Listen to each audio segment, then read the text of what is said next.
अस्सलाम वालेकुम students, welcome back to the chemistry class. हम लोगों ने ऑर्गेनिक केमिस्ट्री को पढ़ना शुरू किया था और हम ऑर्गेनिक केमिस्ट्री में पहुंचे थे अभी तक सोर्सेज ऑफ ऑर्गेनिक कंपाउंड्स तक। हमने कहा हाइड्रोकार्बन की स्टडी है, compounds of carbon hydrogen, derivative हम कहते हैं compounds containing atom other than carbon and hydrogen. ठीक है, उसके बाद हमने सोर्सेज की बात की थी और हमारे पास जो पहला सोर्स था ऑर्गेनिक कंपाउंड का, हमने कहा हमारे पास एक सोर्स है कोल, दूसरा सोर्स है हमारे पास पेट्रोलियम। कोल को हम कन्वर्ट करते हैं यूजफुल प्रोडक्ट में by destructive distillation. Petroleum is separated by fractional distillation. Petroleum is a mixture of hydrocarbons. उसके बाद हमारे पास जो तीसरा सोर्स है हम उससे स्टार्ट करते हैं और तीसरा सोर्स है हमारे पास natural gas. Natural gas is mainly methane gas. More than 80% और अप टू 85% CH4 है, मीथेन गैस होता है इसमें। फाउंड इन मार्शी प्लेसेस, इसे मार्श गैस भी कहते हैं क्योंकि मार्शी प्लेस में पाई जाती है, तो इसे इसको हम ये नाम भी देंगे। अच्छा, सोर्स क्या है, कहाँ से आई? तो भाई इसका सोर्स क्या है? Dead decay of animals. ठीक है, एनिमल मैटर, तो सोर्स इसका भी क्या है? डेड और डिके ऑफ एनिमल मैटर्स। ठीक है, decay of dead animal matter. ठीक है, तो सोर्स क्या है? कंसेप्ट यही है कि ज़मीन में जो जानदार तबके दे कन्वर्ट इनटू पेट्रोलियम और natural gas. Use as a fuel, इसे भी हम किस चीज़ के लिए यूज़ करते हैं? यूज एज अ फ्यूल एक सोर्स है हमारे पास। ठीक है, फ्यूल का। इसमें मीथेन के अलावा जो हाइड्रोकार्बन होंगे वो लाइटर हाइड्रोकार्बन लाइक इथेन और प्रोपेन वगैरह होते हैं। Up to 80 to 85% CH4 and remaining ethane and propane होता है। इसके अलावा हमें मालूम होना चाहिए हमारे पास एक चीज़ है जिसे हम कहते हैं natural products.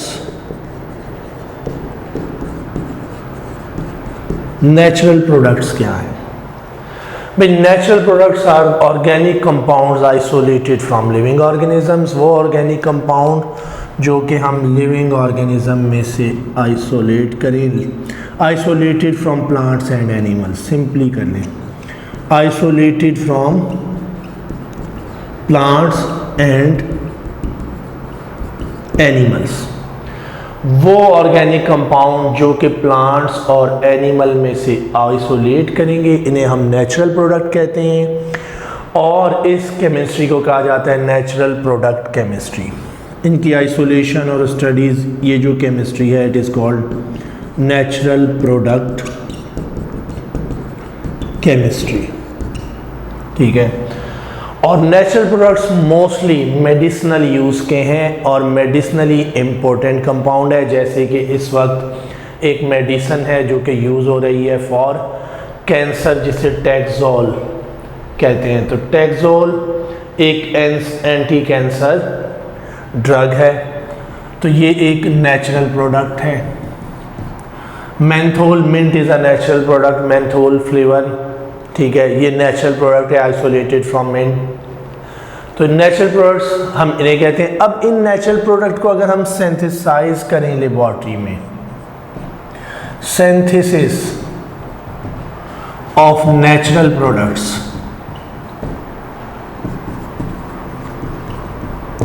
Is called total synthesis.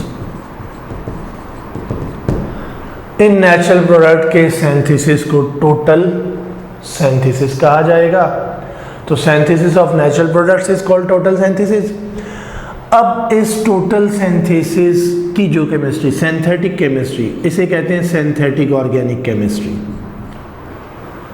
Synthesising of synthesize compound in laboratory, laboratory में कंपाउंड सिंथेसाइज किए जाएं, it is called synthetic organic chemistry. इसे सिंथेटिक ऑर्गेनिक केमिस्ट्री कहेंगे। अब सम टाइम ऐसा होता है कि नेचुरल प्रोडक्ट सिंथेसाइज करने के लिए किसी और रिएक्शन का product as a starting material इस्तेमाल होता है, एज अ इंटरमीडिएट यूज़ होता है। तो जब हम किसी और रिएक्शन का इंटरमीडिएट यूज़ करें as a starting material, it is called partial synthesis. तो इसे हम पार्शियल सिंथेसिस कहेंगे। तो ये हमारे पास कुछ बेसिक टर्म्स हैं। उसके बाद हमें मालूम होना चाहिए, हमने कहा organic compounds contain atoms other than carbon. Carbon के अलावा जो भी एटम ऑर्गेनिक कंपाउंड में होगा इसे हम कहेंगे हेटेरो एटम। ठीक है, these atoms are called hetero atoms, atoms other than carbon. ठीक है, ऑर्गेनिक मॉलिक्यूल में कार्बन के अलावा अगर कोई एटम है तो उस एटम को हम हेटेरो एटम कहेंगे। जी स्टूडेंट्स, तो इसके बाद हम बात करते हैं about characteristics of organic compounds. Organic compounds की क्या कैरेक्टरिस्टिक्स हैं? हमें कैरेक्टरिस्टिक्स ऑफ ऑर्गेनिक कंपाउंड्स मालूम होनी चाहिए कि ऑर्गेनिक कंपाउंड की क्या कैरेक्टरिस्टिक हैं, क्या प्रॉपर्टीज़ हैं। ठीक है, अगर हम कैरेक्टरिस्टिक्स ऑफ ऑर्गेनिक कंपाउंड्स की बात करेंगे तो सबसे पहले है पिक्यूलियर नेचर या यूनिक प्रॉपर्टी ऑफ कार्बन, और कार्बन की वो यूनिक प्रॉपर्टी कैटिनेशन है। What is catenation? Is self linking, self linking property of carbon. ठीक है, तो सबसे पहले क्या है? Self linking property of carbon, it is called catenation. Due to catenation, catenation की वजह से क्या है? कैटिनेशन की वजह से कार्बन के बेशुमार स्ट्रक्चर हैं, versatile structures, double bond, triple bond, ये सब प्रॉपर्टीज, सिंगल और multiple bond, large number of organic compounds.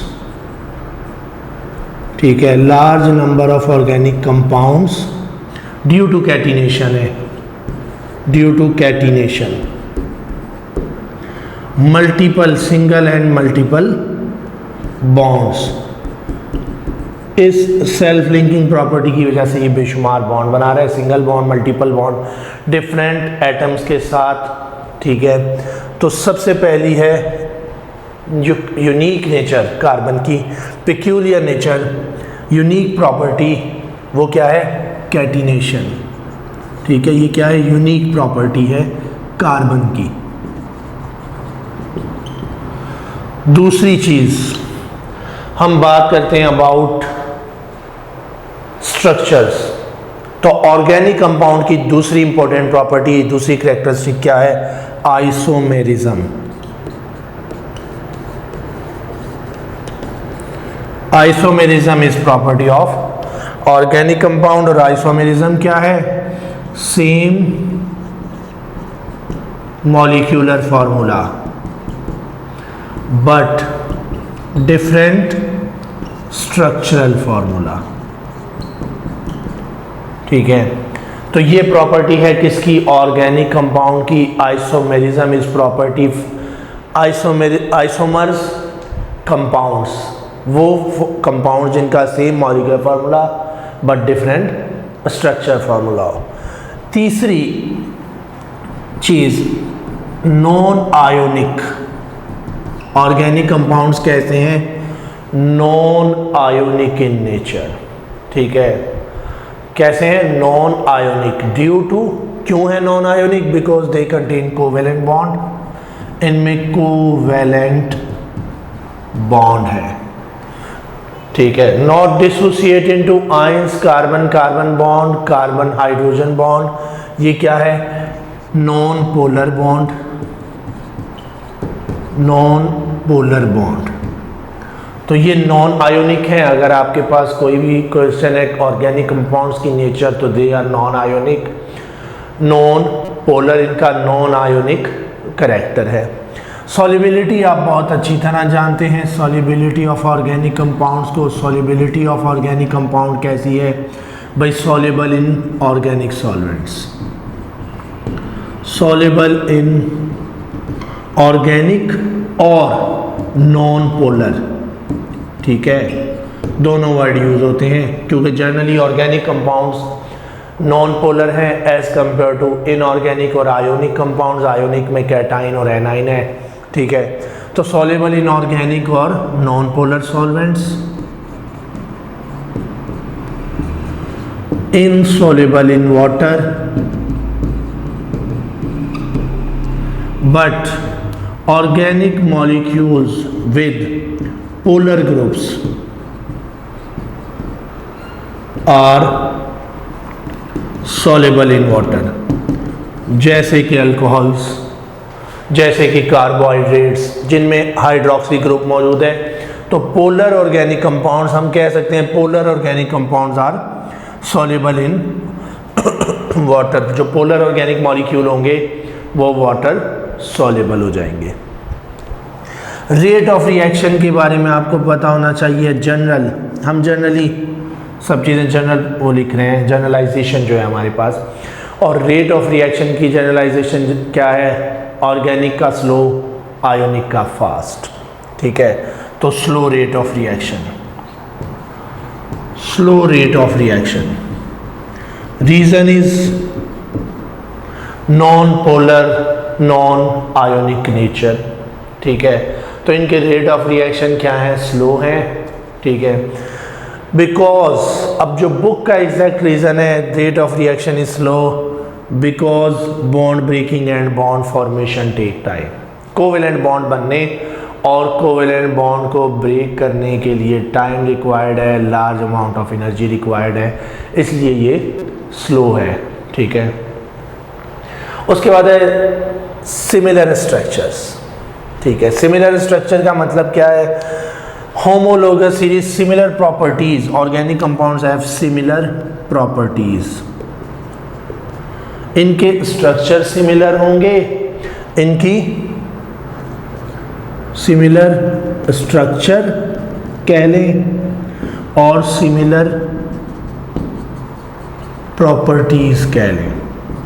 और वजह, ठीक है, same groups attached, same group attach होने की वजह से इनके सेम फीचर्स हैं और इन्हें हम कहते हैं homologues and homologous series. They organic compound have homologous series. Homologous series की प्रॉपर्टीज आपको मालूम है। Each member differ by CH2 unit, contains same functional group, same chemical properties, slightly different physical properties, ठीक है।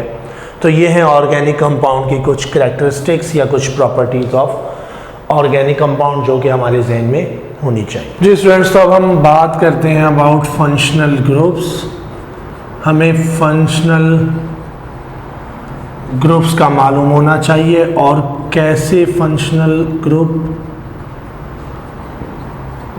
हमें तमाम बेसिक फंक्शनल ग्रुप के structure मालूम होने चाहिए। MCQs में पॉसिबिलिटीज़ होती है कि फंक्शनल ग्रुप डिफरेंट लिखे हुए हैं, ठीक है, उनका जनरल फार्मूला या जनरल स्ट्रक्चर लिखा हुआ है, आप आइडेंटिफाई करें कौन सा फंक्शनल ग्रुप है। तो फंक्शनल ग्रुप के बेसिक स्केलेटन, बेसिक स्ट्रक्चर आपको तमाम मालूम होने चाहिए। ऑर्गेनिक का क्वेश्चन मुश्किल नहीं होता। ऑर्गेनिक का क्वेश्चन आपके मेमोराइजेशन पे डिपेंड करता है कि आपको कितनी बातें ऑर्गेनिक केमिस्ट्री के बारे में मालूम है, आपको याद है, आपके जहन में है। क्योंकि मुश्किल कुछ भी नहीं है इसमें, लेकिन बहुत ज़्यादा क्वांटिटी बहुत ज़्यादा है एज़ कम्पेयर टू अदर, ठीक है।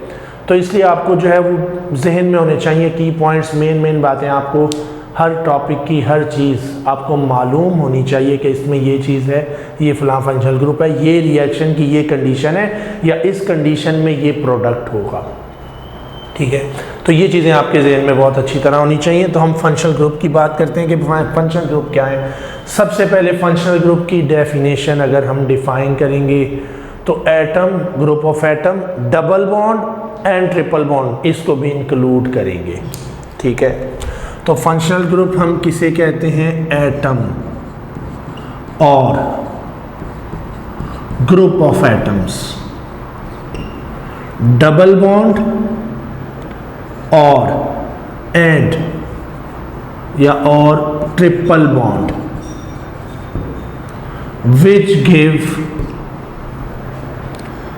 स्पेसिफिक प्रॉपर्टीज, स्पेसिफिक और कैरेक्टरिस्टिक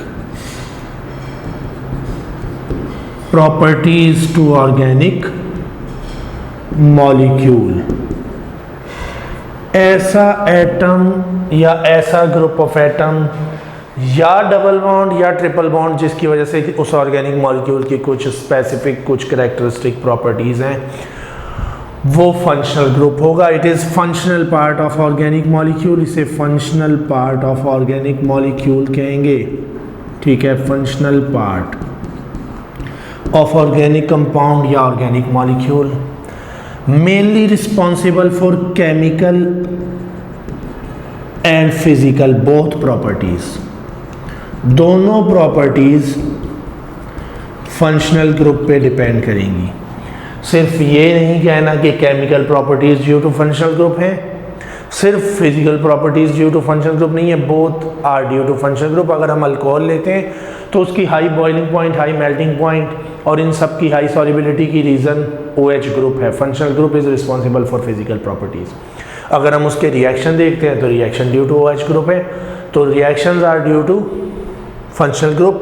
तो फंक्शनल ग्रुप रिस्पॉन्सिबल है for both physical and chemical properties. अब फंक्शनल ग्रुप डिफरेंट क्लासेस में क्लासीफाई किए गए। आपको बेसिक स्ट्रक्चर और नाम मालूम होने चाहिए। Carbon carbon single bond alkane functionality, double bond alkyne functionality, triple bond alkyne, और उसके बाद इन तीनों को इसको कहेंगे सैचुरेटेड। ये तीनों हाइड्रोकार्बन कहलाएंगे। सबसे पहले इन तीनों के लिए हम वर्ड यूज करते हैं hydrocarbons. All others are derivatives of hydrocarbons. बाकी तमाम फंक्शनल ग्रुप क्या हैं? हाइड्रोकार्बन्स के डेरिवेटिव हैं। तो ये तीन क्या हैं? ये हमारे पास हाइड्रोकार्बन्स हैं। अब इन हाइड्रोकार्बन्स में से ये दो alkyne and alkyne unsaturated hydrocarbons, जबकि ये एक अल्केन सैचुरेटेड हाइड्रोकार्बन है। ठीक है, इसके बाद हमें फंक्शनल ग्रुप मालूम होना चाहिए। कार्बन के साथ attach OH alcohol, carbon SH थायो अल्कोहल और थायोल। ठीक है, कार्बन NH2 एमीन। अब इन ग्रुप्स के नाम हमें मालूम होने चाहिए। OH hydroxy group, hydroxy not oxyl, hydroxy group. SH thiol group या thio alcohol thiol group. NH2 amino group. ठीक है, उसके बाद है हमारे पास carbon and X halogen alkyl halides, halo group. Alkyl halide का दूसरा नाम हेलोजन अल्केन्स, अल्काइल हेलाइड और हेलोजन अल्केन। उसके बाद है हमारे पास carbon double bond O containing group, C double bond O जिन फंक्शनल ग्रुप में मौजूद होगा। इस C double bond O group को हम कहेंगे कार्बोनाइल ग्रुप। ठीक है, C double bond O carbonyl group. इस कार्बोनाइल ग्रुप के साथ अगर अटैच हो जाएं दोनों तरफ कार्बन, ठीक है, दोनों तरफ क्या अटैच हो गए? कार्बन की चेन। ये जनरल रिप्रेजेंटेशन है। ठीक है, R ग्रुप के साथ दोनों तरफ कार्बन की चेन,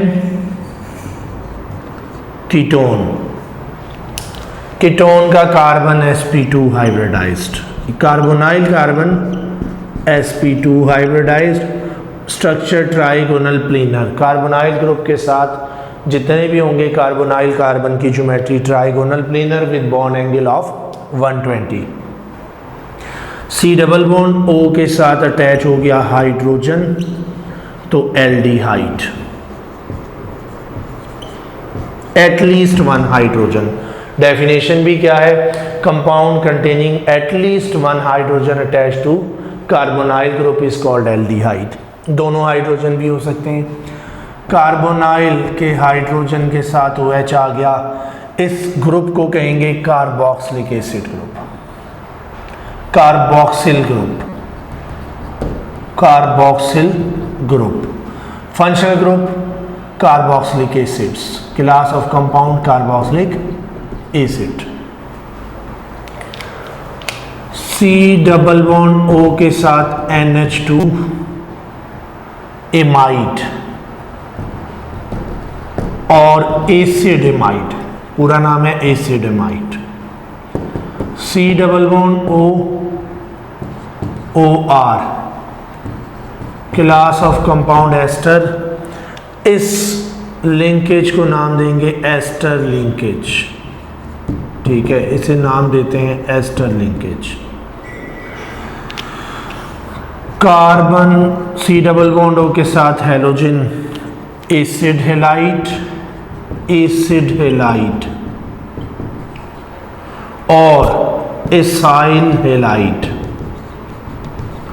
और एसॉइल हेलाइड, तीनों नाम इसी के। Acid halides ACYL acyl halide या ACOYL एसॉइल हेलाइड, इन्हें तीनों नाम दिए जाते हैं, तीनों तरह से लिखा जाता है। उसके बाद carbon oxygen carbon, it is called ether linkage, ठीक है, और क्लास ऑफ कंपाउंड को कहेंगे हम ईथर्स। तो ये कुछ बेसिक फंक्शनल ग्रुप हैं जिनके जनरल फार्मूला और स्ट्रक्चर, जनरल रिप्रेजेंटेशन, ग्रुप्स के नाम और क्लास ऑफ कंपाउंड आपको मालूम होनी चाहिए। जिस तरह इसके अलावा और एक आध फंक्शनल ग्रुप है जो कि आपको मालूम होना चाहिए, जैसे कि RC triple bond N, nitriles, alkyl nitriles और साइनाइड्स कहेंगे इन्हें हम, ठीक है। तो आपको मालूम होना चाहिए अल्काइल नाइट्राइल्स या साइनाइड का। इसके अलावा C double bond O oxygen C double bond O, दो कार्बोनाइल के दरमियान में अगर ऑक्सीजन आ जाएगा तो इसे एनहाइड्राइड कहेंगे, तो एनहाइड्राइड फंक्शनल ग्रुप, ठीक है, और इसे एसिड एनहाइड्राइड भी कहते हैं, ठीक है। एसिड एनहाइड्राइड या एनहाइड्राइड फंक्शनलिटी का जनरल फार्मूला आपको मालूम, जनरल स्ट्रक्चर आपको मालूम हो, जनरल फार्मूला भी आपको मालूम होने चाहिए, जैसे इसमें से किसी का भी आप जनरल फार्मूला लिख सकें। अगर हम जनरल फार्मूला की बात करें, अल्कीन का हमें मालूम है CnH2n+2, alkyne CnH2n, alkyne CnH2n-2, alcohol का। अब ये इन फंक्शनल ग्रुप के जब जनरल फार्मूला लिखने हैं तो CnH2n+1 और साथ लिख दें OH। यहाँ पे क्या हो जाएगा, CnH2n+1 SH, CnH2n+1 NH2, ठीक है, CnH2n+1 X। तो ये इनके जनरल फार्मूला हो जाएंगे। एल्डिहाइड के टोन वगैरह में CnH2n+1 साथ COOH लिख दें, ठीक है, तो CHO लिख दें एल्डिहाइड के लिए, कार्बोक्सिलिक एसिड के लिए COOH लिख दें। तो ये जनरल फार्मूला है, तो आपको जनरल फार्मूला भी तमाम फंक्शनल ग्रुप्स के मालूम होने चाहिए। और जनरल फार्मूला डिफरेंट वे में भी लिखा जा सकता है, तो आप सिंपल एग्जाम्पल लेके किसी भी ऑर्गेनिक मॉलिक्यूल का उसी वक्त जनरल फार्मूला देख सकते हैं। फॉर एग्जांपल अगर ऑप्शन गिवन हो कि general formula of alcohol is, तो अल्कोहल का जनरल फार्मूला मैं डिफरेंट वे में लिख सकता हूँ। अल्कोहल का जनरल फार्मूला CnH2n+1 OH भी हो सकता है, CnH2n+2O भी हो सकता है। दोनों अल्कोहल के जनरल फार्मूला पे पूरा आएगा। हम फौरी एक सिंपल एग्जाम्पल से देख सकते हैं। CH3OH, C1H4O, CnH2n+2, और ये जनरल फार्मूला बन रहा है CnH2n+2O। ठीक है, अगर मैं ये देखता हूं तो CnH2n+1 CH3, ये हो गया CnH2n+1 OH, तो ये भी अल्कोहल का जनरल फार्मूला है। तो जनरल फार्मूला को डिफरेंट वे में रिप्रेजेंट किया जा सकता है। समटाइम लिख दिया जाता है CnH2n, ठीक है, +1 COOH। ये भी हो सकता है कि सब जो है वो इकट्ठा कर दिया जाए, ठीक है, इसको लेके जनरल फार्मूला लिख लें CN या CH3 CnH2n+2, ठीक है, 2 कार्बन है और यहाँ पे क्या है, 4 हाइड्रोजन है, 3 और 1 4, तो CnH2nO ये बन रहा है, उसके ट्वाइस हाइड्रोजन। तो डिफरेंट वे में जनरल फार्मूला रिप्रेजेंट हो सकता है। इकट्ठा लिख दें उसको, उसका फंक्शनल ग्रुप अलहदा से साथ लिख दें, तो आपने उसी वक्त उस फंक्शनल ग्रुप की सिंपल एग्जांपल लेनी है और उससे देख लेना है कि जनरल फार्मूला कौन सा है इस कंपाउंड का या कौन सा इस कंपाउंड का नहीं है। क्योंकि सम टाइम ये कहा जाता है which one is the general formula of this compound, which is not the general formula of this compound. ये नोट वर्ड पे बहुत फोकस करना है। जल्दी में स्टूडेंट क्वेश्चन पढ़ता है, लिखा होता है नॉट करेक्ट, करेक्ट चूज़ करके आ जाता है, ठीक है। तो इस चीज़ पे भी थोड़ा सा फोकस करेंगे, आप इस चीज़ को इग्नोर नहीं करना। स्टेटमेंट आराम से तसल्ली से पढ़ें, उसके बाद आंसर चूज़ करें। इसके बाद हम बात करते हैं अबाउट होमोलोगस सीरीज़। एक तो हमारे पास क्लासिफिकेशन हो गई on the basis of functional group, दूसरी है होमोलोगस सीरीज़। तो होमोलोगस सीरीज़ की कुछ 4-5 बातें आपको मालूम होनी चाहिए, और वो क्या है, होमोलोगस सीरीज़ क्लासिफिकेशन है, ठीक है। फंक्शनल ग्रुप भी क्लासिफिकेशन है। फंक्शनल ग्रुप एक्टिव ग्रुप की बेस पे है, कौन सा ग्रुप प्रॉपर्टीज के लिए रिस्पॉन्सिबल है। अब similar type of functional group को एक क्लास ऑफ कंपाउंड में क्लासिफाई किया गया बाय यूजिंग होमोलोगस सीरीज। तो होमोलोगस सीरीज की कैरेक्टरिस्टिक क्या है, ईच एडजेसेंट मेंबर, चाहे वो लोअर है चाहे वो अपर है, differ by CH2, each member is called homologue. Series को होमोलोगस सीरीज कहेंगे। सेम केमिकल प्रॉपर्टीज, ठीक है, एक होमोलोगस सीरीज की केमिकल प्रॉपर्टी सेम होगी। कंटेन सेम फंक्शनल ग्रुप, एक होमोलोगस सीरीज में सेम फंक्शनल ग्रुप होगा। सेम जनरल फार्मूला, एक होमोलोगस सीरीज का जनरल फार्मूला सेम होगा। जैसे अल्केन है तो CnH2n+2, एक कार्बन से 1000 कार्बन की सीरीज लिख लें, सबका जनरल फार्मूला सेम है।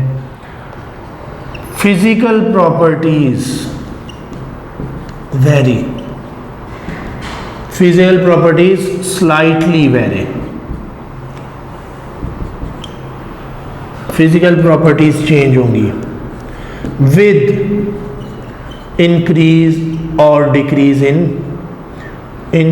इन कार्बन एटम्स और with addition of CH2 group, क्योंकि होमोलोगस सीरीज में CH2 ग्रुप ऐड हो रहे हैं, और with increase in CH2 groups. जैसे जैसे CH2 ग्रुप ऐड होते जाएंगे फिजिकल प्रॉपर्टीज चेंज होती जाएंगी। Generally melting and boiling point increases as we move from lower member towards the higher member of homologous series. homologous series में जैसे जैसे carbon बढ़ते हैं, melting point, boiling point, density, viscosity, ये physical properties increase होती हैं, ठीक है। तो ये है हमारे पास homologous series के कुछ key points। जी स्टूडेंट्स, तो हमने अभी बात की about functional group और homologous series। फंक्शनल ग्रुप भी क्लासिफिकेशन ऑफ ऑर्गेनिक मॉलिक्यूल्स या ऑर्गेनिक कंपाउंड है, होमोलोगस सीरीज भी क्लासिफिकेशन ऑफ ऑर्गेनिक कंपाउंड्स है। फंक्शनल ग्रुप क्लासिफिकेशन है on the basis of properties, functional group classification है on the basis of similar type of group present which give properties. Homologous series classification है on the basis of similar properties, ठीक है, similar properties की base पे classify किया, same atoms की base पे classify किया फंक्शनल ग्रुप में। अब एक क्लासिफिकेशन है on the basis of structure, और ये ओल्ड क्लासिफिकेशन थी जिसमें ऑर्गेनिक मॉलिक्यूल को क्लासिफाई किया on the basis of attachment of atoms, के एटम्स किस तरह से अटैच हैं। अब इस क्लासिफिकेशन में सबसे पहले जो क्लासिफाई किया गया वो open chain and close chain hydrocarbons है। एक ओपन चेन और एक क्लोज चेन और रिंग लाइक स्ट्रक्चर, ठीक है। Open chain with terminal and जिनकी एंडिंग मौजूद है, क्लोज चेन साइक्लिक है, साइक्लिक और रिंग, ठीक है। अब ओपन चेन और क्लोज चेन को फर्दर क्लासिफाई किया। अब ओपन चेन क्लोज चेन की आप एग्जांपल है, आप फौरी देखते ही आइडेंटिफाई कर सकें किसी भी ओपन चेन या क्लोज चेन स्ट्रक्चर को। जितने भी टर्मिनल एंड के साथ फंक्शनल ग्रुप हैं, कंपाउंड्स हैं, ये सारे के सारे ओपन चेन हैं, ठीक है। हर वो कंपाउंड जिसकी कोई एंडिंग नहीं है, जो कि रिंग है, एक पॉइंट से शुरू करें वापस वहीं पे आ जाए, साइक्लिक स्ट्रक्चर है, ठीक है, ये सारे क्लोज चेन है, इंक्लूडिंग बेंजीन, चाहे वो बेंजीन हो चाहे वो साइक्लो ब्यूटेन हो, ठीक है, ये सारे क्लोज चेन हो जाएंगे। अब ओपन चेन को फर्दर क्लासिफाई किया, क्लोज चेन को भी फर्दर क्लासिफाई किया गया, और ओपन चेन को क्लासिफाई किया गया स्ट्रेट चेन और ब्रांच चेन में। ओपन चेन का दूसरा नाम है एलिफेटिक, ठीक है, ओपन चेन को हम कहेंगे एलिफेटिक, क्लोज चेन साइक्लिक। अब एलिफेटिक या ओपन चेन फर्दर दो टाइप्स में क्लासिफाई होते हैं, straight and branch. Straight chain and branched chain. Straight chain connected in series. Carbon atoms एक सीरीज में एक लाइन में कनेक्ट हैं, ये स्ट्रेट चेन है, ठीक है। Branch chain which contain side arms, जिसपे साइड आर्म मौजूद है, ठीक है, साइड पे ग्रुप्स मौजूद हैं जिन्हें हम कहेंगे सब्स्टिट्यूएंट और ब्रांचेस। एग्जाम्पल स्ट्रेट चेन की कोई भी एग्जाम्पल ले लें जिसमें एक सीरीज में कनेक्ट हो एटम, ये स्ट्रेट है, जबकि ये एक ब्रांच्ड हो जाएगा। तो आप आइडेंटिफाई कर सकें किसी भी स्ट्रेट चेन और ब्रांच चेन हाइड्रोकार्बन को। उसके बाद ये जो साइक्लिक और क्लोज चेन है, ठीक है, एलिफेटिक के अपोजिट जो है वो है साइक्लिक और क्लोज चेन। इन्हें फर्दर क्लासिफाई किया गया होमोसाइक्लिक और हेट्रोसाइक्लिक में। होमोसाइक्लिक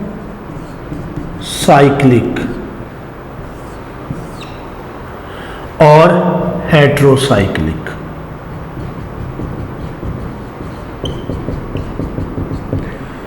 अब होमोसाइक्लिक रिंग लाइक स्ट्रक्चर, ठीक है, close chain hydrocarbons, close chain, फिर साइक्लिक मतलब क्लोज चेन और साइक्लिक एक ही बात है। उसके बाद होमोसाइक्लिक वो होगा जिसमें रिंग एक ही टाइप ऑफ एटम की बनी होगी, और इसकी एक एग्जाम्पल जो कि आपने जहन में रखनी है, ये एक होमोसाइक्लिक कंपाउंड है, ठीक है, क्या है, होमोसाइक्लिक है। क्योंकि सेम एटम से बना हुआ रिंग लाइक स्ट्रक्चर है। Homocyclic means cyclic made up of similar type of atoms. Homocyclic को हम दूसरा नाम देते हैं, होमोसाइक्लिक को समटाइम कहा जाता है कार्बोसाइक्लिक, कार्बन से बना हुआ रिंग। अब ये कार्बोसाइक्लिक नहीं है, नॉट कार्बोसाइक्लिक,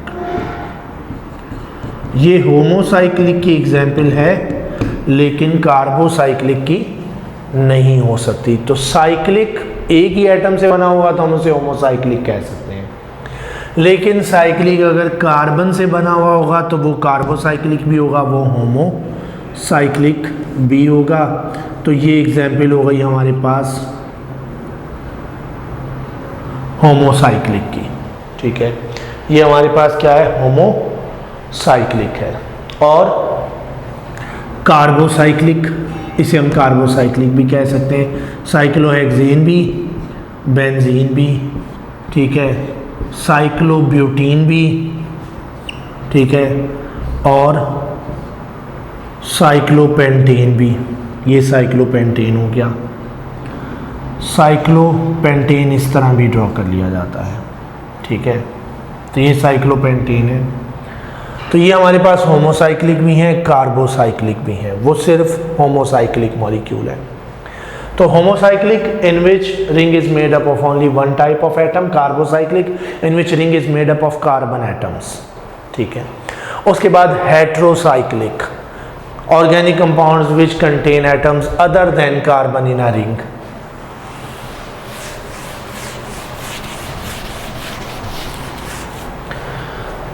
कार्बन के अलावा कोई एटम अगर रिंग का हिस्सा होगा, ठीक है, तो वो क्या हो जाएगा, वो हेट्रोसाइक्लिक हो जाएगा।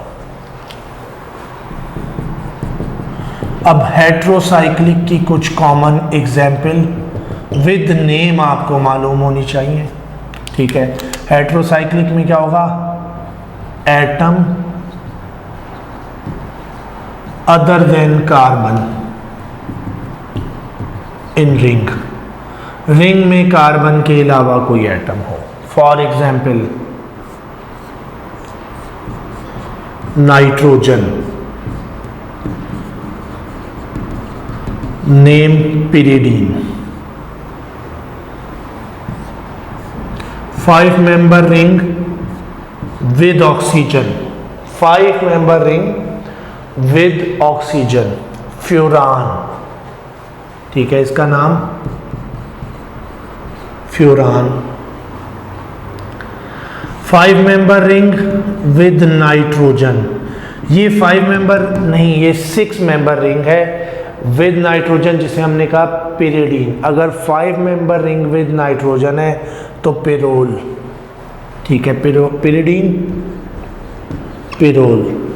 और अगर 5 member ring with sulphur atom है तो सल्फर को कहते हैं थाया, तो इसे कहेंगे थायोफीन, ठीक है, ये हो जाएगा थायोफीन। तो ये कुछ कॉमन हेट्रोसाइक्लिक कंपाउंड है। इसके अलावा अगर कोई भी स्ट्रक्चर हो और उसमें कोई एटम अदर देन कार्बन मौजूद है तो it is called heterocyclic compound, उसे हम हेट्रोसाइक्लिक कंपाउंड कहेंगे। तो हमने साइक्लिक को क्लासीफाई किया होमोसाइक्लिक में और हेट्रोसाइक्लिक में, ठीक है। अब होमोसाइक्लिक को हम फर्दर क्लासीफाई करते हैं alicyclic and aromatic. Homocyclic further classify होगा किसमें, एलिसाइक्लिक एंड एरोमेटिक में। एलिसाइक्लिक, दूसरा है एरोमेटिक। एलिसाइक्लिक का मतलब होता है नॉन एरोमेटिक, एलिसाइक्लिक और नॉन एरोमेटिक। एरोमेटिक बेंजीन और बेंजीन लाइक स्ट्रक्चर, जैसे कि बेंजीन हो गई एरोमेटिक, पिरिडीन हो गई aromatic, benzene like structure. Naphthalene aromatic, anthracene. अब इनके स्ट्रक्चर भी आपको याद रहने चाहिए। एंथ्रासीन में यहाँ ड्रॉ कर रहा हूँ, वहाँ जगह कम है। 3 बेंजीन रिंग अटैच कर दें, ये हो गई एंथ्रासीन। फेनएंथ्रीन,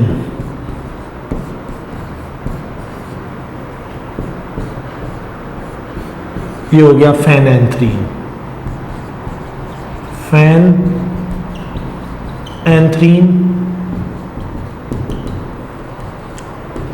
anthracene, naphthalene. ठीक है, ये क्या है? ये एरोमेटिक है, बेंजीन और बेंजीन लाइक स्ट्रक्चर्स। एलिसाइक्लिक या नॉन एरोमेटिक, ये दोनों किसकी टाइप है? होमोसाइक्लिक की टाइप है। दोनों फर्दर क्लासिफिकेशन है होमोसाइक्लिक की। होमोसाइक्लिक को हमने फर्दर डिवाइड किया 2 टाइप में, एलिफेटिक, एरोमेटिक। अब इसमें से ये जो हैं होमोसाइक्लिक में, जो कि बेंजीन लाइक स्ट्रक्चर नहीं है, दे आर कॉल्ड एलिसाइक्लिक। ये सब एलिसाइक्लिक है, ये एलिसाइक्लिक है, ये एलिसाइक्लिक है। साइक्लोपेंटेन, साइक्लोपेंटीन, ठीक है, साइक्लोहेक्साडाइईन, ठीक है, जो कि एरोमेटिक नहीं है, बेंजीन लाइक कॉन्जुगेटेड स्ट्रक्चर नहीं है, उसे हम कह देंगे एलिसाइक्लिक। अब जो रिंग है जैसे कि बेंजीन रिंग, इन्हें भी फर्दर क्लासिफाई किया। ठीक है, इन कंपाउंड्स को हम फर्दर क्लासिफाई करते हैं 2 तरह से। कुछ कंपाउंड्स को हम कहेंगे फ्यूज्ड रिंग और कुछ कहलाएंगे आइसोलेटेड। फ्यूज्ड रिंग्स, ऐसा कंपाउंड जिसमें 2 कार्बन कॉमन हो। बेंजीन स्ट्रक्चर या एरोमेटिक स्ट्रक्चर या compound ring like cyclic structure with 2 common carbon atom और 1 कॉमन बॉन्ड। ठीक है, cyclic structure with 2 common carbon atoms और 1 कॉमन बॉन्ड, जैसे कि नेफ्थलीन। नेफ्थलीन के स्ट्रक्चर में ये 2 कार्बन इन दोनों रिंग के दरमियान कॉमन है, या ये बॉन्ड इन दोनों रिंग के दरमियान कॉमन बॉन्ड है, तो इसे हम कहेंगे फ्यूज्ड रिंग। ऐसे रिंग्स को हम कहते हैं फ्यूज्ड रिंग। ठीक है, ये फ्यूज्ड रिंग है और ये टाइप है पॉलीसाइक्लिक की, पॉली एरोमेटिक की। पॉलीसाइक्लिक और मोनोसाइक्लिक, असल में 2 क्लासिफिकेशन है, मोनोसाइक्लिक एंड पॉलीसाइक्लिक। तो polycyclic which contain more than 1 ring, 2 और मोर देन 2 रिंग्स, 2 और मोर देन 2 रिंग्स। ऐसे कंपाउंड जिसमें 2 या 2 से ज्यादा रिंग लाइक स्ट्रक्चर होंगे, इट इज कॉल्ड पॉलीसाइक्लिक। जिसमें एक होगा वो मोनोसाइक्लिक। ये मोनोसाइक्लिक है, ये पॉलीसाइक्लिक है। पॉलीसाइक्लिक को फर्दर क्लासिफाई करते हैं फ्यूज्ड रिंग में और आइसोलेटेड में। तो उसमें से पॉलीसाइक्लिक में फ्यूज्ड कौन सा है? In which cyclic structure have 2 common carbon atom और 1 कॉमन बॉन्ड। अगर साइक्लिक स्ट्रक्चर में 2 कार्बन या 1 बॉन्ड कॉमन होगा तो फ्यूज्ड रिंग। जैसे कि फ्यूज्ड रिंग की एग्जांपल नेफ्थलीन, फ्यूज्ड रिंग की एग्जांपल एंथ्रासीन, फ्यूज्ड रिंग की एग्जांपल फेनेंथ्रीन। ये फ्यूज्ड रिंग है, polycyclic fused ring.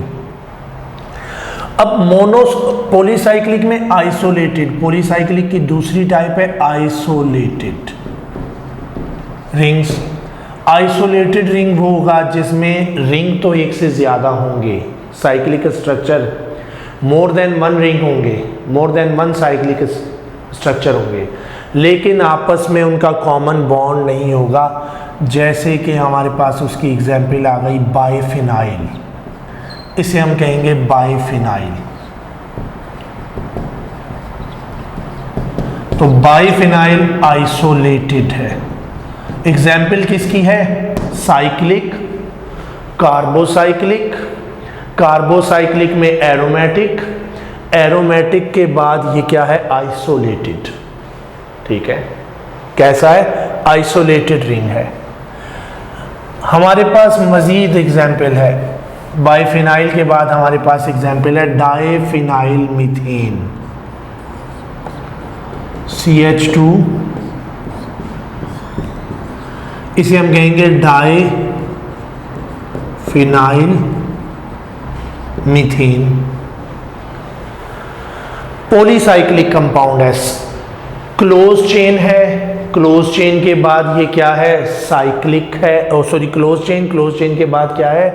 Close chain के बाद ये हमने क्लासिफाई किया, ये कैसा है? एरोमेटिक। हमने क्लोज चेन को दो टाइप्स में क्लासिफाई किया था, होमोसाइक्लिक, हेट्रोसाइक्लिक। होमोसाइक्लिक है close chain, then homocyclic. Homocyclic के बाद हमने दो टाइप्स में क्लासिफाई किया, एलिसाइक्लिक, एरोमेटिक। एरोमेटिक है, एलिसाइक्लिक नहीं है। एरोमेटिक को हमने फर्दर क्लासिफाई किया, हमने कहा एरोमेटिक मोनोसाइक्लिक हो सकता है, पॉलीसाइक्लिक हो सकता है, तो ये पॉलीसाइक्लिक है। पॉलीसाइक्लिक में ये फर्दर कैसा है? पॉलीसाइक्लिक फ्यूज्ड हो सकता है, आइसोलेटेड हो सकता है, तो ये पॉलीसाइक्लिक में एक आइसोलेटेड हाइड्रोकार्बन है। तो ये हमारे पास क्लासिफिकेशन है। आप कोई भी एग्जाम्पल आइसोलेटेड की कोई भी स्ट्रक्चर हो सकता है, उससे आइडेंटिफाई कर सकें जहाँ पे रिंग्स के दरमियान कॉमन अटैचमेंट, कॉमन बॉन्ड नहीं होगा। ठीक है, वहाँ पे वो आइसोलेटेड, जहाँ कॉमन बॉन्ड होगा फ्यूज्ड, उन्हें हम फ्यूज्ड रिंग कहेंगे। Thank you. नेक्स्ट टाइम हम कंटिन्यू करेंगे इससे आगे। अल्लाह हाफिज़।